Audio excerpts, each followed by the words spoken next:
Well, welcome back, my friends, to another rousing rendition. Choir Boys Outdoors. Very special rendition.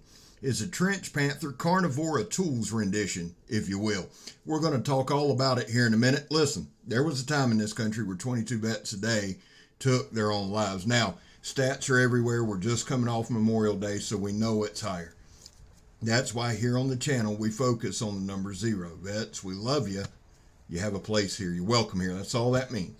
We're back to blue over here. We support Lil, all to the chagrin of many. How do you do that, Scab? Well, we don't break the damn law.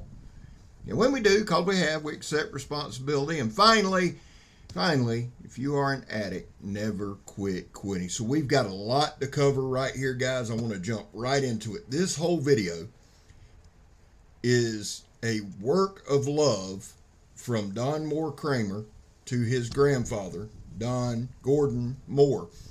Don Gordon Moore served in World War II in the office of the OSS. Now, that was the precursor to the CIA. So, Don DMK said, what kind of knife would I want to send my grandfather so he could outfit his men? And he came up with the Trench Panther. Now, his grandfather served in the European theater, right?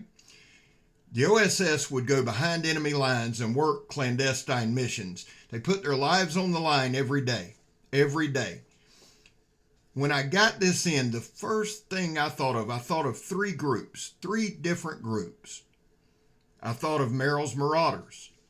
I thought of the Marine Corps Raiders. And I thought of the Chindit Commandos. Now, I realized that they were in the Pacific Theater, but I'm in Florida, right? In the swamps of Florida. So I thought, in my head just started racing. I thought, what's the best way that I can demonstrate this knife and show its prowess, its strength in the swamps? So let's take it from a guerrilla standpoint. If we're a hit and run outfit, look at Scab with them ninja moves, son, stabbing 3 or 4 people right there. If we're a hit and run outfit and we're issued this, and guys, I can see this strapped on the pack of the Marine Raiders or the Chindits. Now, we'd have to cut certain cables and certain lines, right? I didn't want to cut this in half. I wanted to chop this in half. This is a piece of sandblast hose, steel belted. And I got to thinking about bundles of cables and things like that behind enemy lines we're trying to take out. What do you need in a knife? Well, it has to be a tool. It has to be sharp, and it has to be tough. It has to be easy to maneuver, and it has to be a weapon. So there's no doubt. Now, Tim Ellis is the maker of the Trench Panther. It is in 80 CRV2. This thing is super tough. It's 3/16 inch blade stock, but it's not a sharpened pry bar. This thing is a knife in every aspect of the word. The heat treat spot on, it's sharp. Look at the bites we're getting on that 4x4 right there. And let me give you a little info on Don Gordon Moore. Don was an OSS officer from 1942 to 1945. He then worked in the CIA, and he worked for other government agencies dealing with ICBM strategic missile systems. When he got out of the military, he stayed in government contracting and military strategy. So the man lived a life of service to this country, and for that, sir, we are forever grateful, and we're in your debt.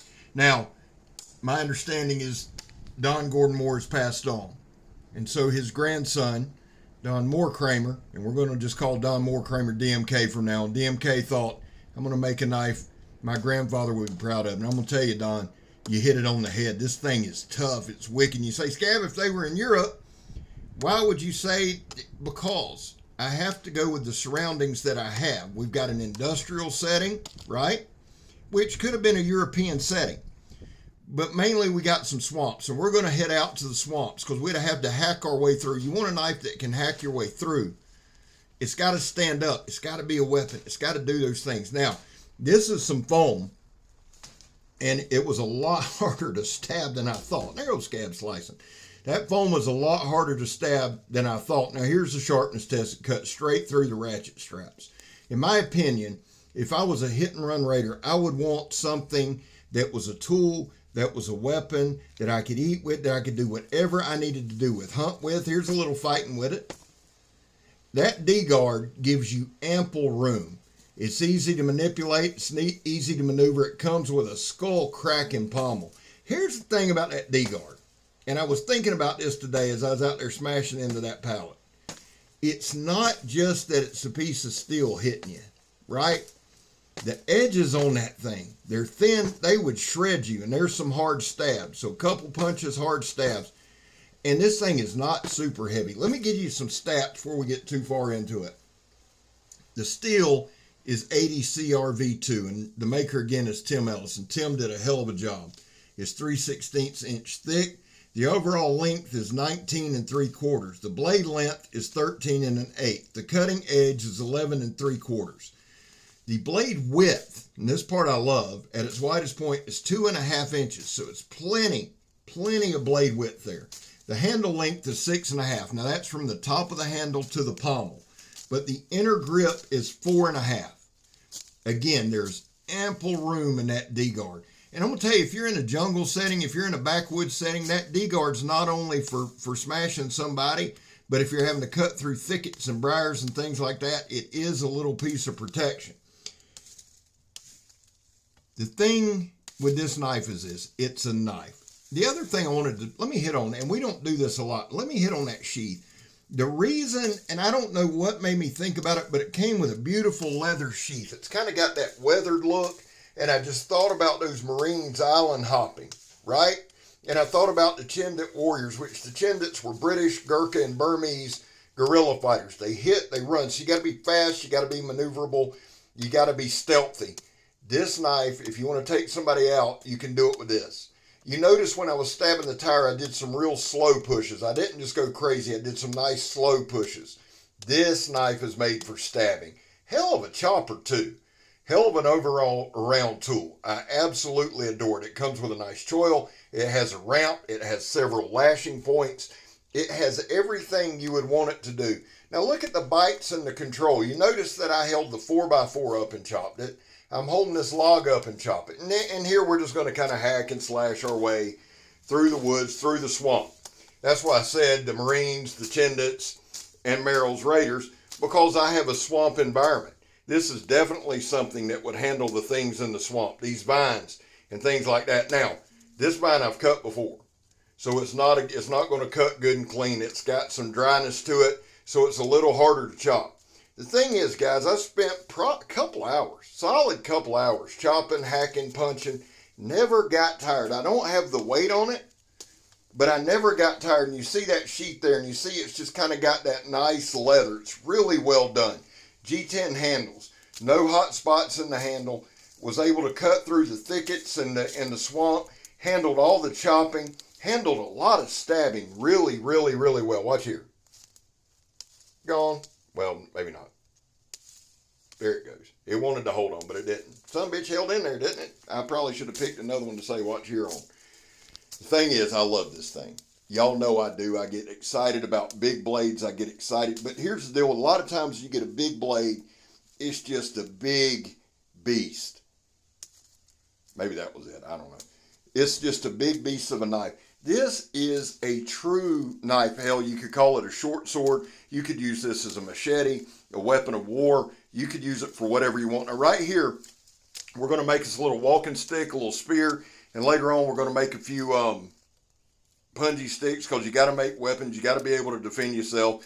When we're chopping, I'm thinking if we're building a palisade, here we're building a spear, something to guide us through the swamp, things like that. If you had to do some hog hunting, to me, this would be one hell of a hog knife, all right? Gators. It'll take care of a gator if you know the right spot.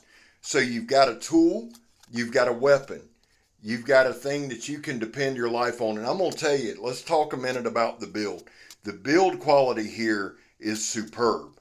I made it a point. The other reason I wanted to hack that sandblast hose is it's still belted. I tried to do everything I could to roll or chip the edge. I hit some hardwood, I hit some softwood, but I swung hard. If you notice on that 4x4, I went back to it. Now here's another piece of dried out wood. If we had to process up some firewood, we could do it right here.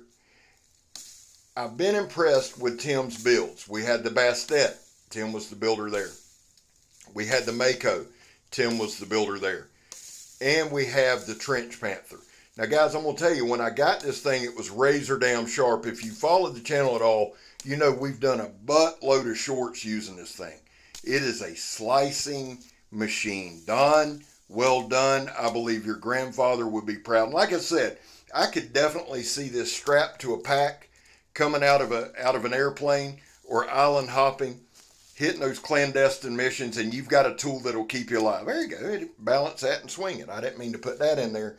But you'll notice the edge is held up. Overall, one hell of a blade right here. Held its edge pretty good. Now, guys, listen, it's not always going to be paper shaving sharp at the end. It shouldn't be, really. But this thing's got a hell of an edge, and it's still deadly. Hell, it's still sharp. You can see it's got some good stuff there. Don, great job. Tim, great job. Guys, see y'all at Blade. I'm scared. You're not. And I'm gone, son.